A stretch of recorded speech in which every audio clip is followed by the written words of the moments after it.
农业部长陈吉仲、中央特产会董事长林聪贤，昨暗两个人拢辞职表示负责哦。外界认为讲两个人辞职是惊去影响到偌清德的产情。现在副院长郑文灿今仔表示讲，陈吉仲做农委会主委到部长，外界风评是拢真好，所以无必要有其他的政治解脱。陈吉仲嘛认为讲，针对进口鸡卵的质疑，有真侪拢是互抹黑。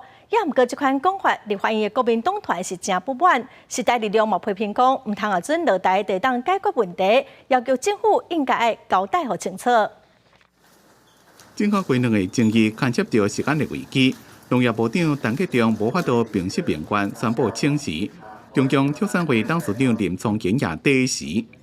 这么传讲，陈吉仲有5遍向总统蔡英文，也有行政院长陈建仁请辞。蔡总统表示慰留。陈建仁正支持鸡卵短期进口的措施，不过陈吉仲声明已经决定，行政院副院长郑文灿伫咧20学罗陈吉仲伫咧任内立出好成绩，带动国内真侪产销转型。如果是真诚的去面对这个问题，大家对陈吉仲主委，到陈吉仲部长应该会有很好的评价。那其他的政治解读或政治扭曲，我觉得都是不必要的。陈吉仲认为进口鸡卵遭到不实的抹黑，不过立法院国民党团提出讲，包括合约涉嫌道理、后期的疑点，两边的标示无清楚，老乡一直无讲清楚，也个两边的个人笔录，这个大争议。问讲陈吉仲到底倒一项是该抹黑？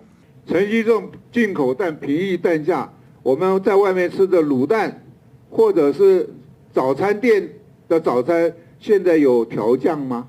有调降吗？请问一下，你们心目中还有人民吗？按照食安法，不管在洗选、加工、库存跟销毁的追踪处理，而且每一项表单都清清楚楚的，不管你是从泰国来、菲律宾来、美国、土耳其、澳洲、巴西，都非常的清楚。在党批评陈吉仲这么人做伊走，挑工回避立法院的专栏报告，一个立委的监督。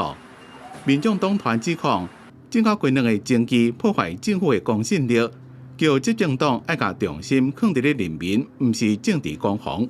大家对于这个政府的监督力道只会更强，不会放松。时代力量也指讲，陈吉仲、林聪贤将鸡卵的问题单例做伊走，要求政府要讲清楚，为什么当初经超市当时进口有进口偌济鸡卵，是不是来自禽流感的疫区？真相不应该，政府官员事实就无法调查。记者综合报道。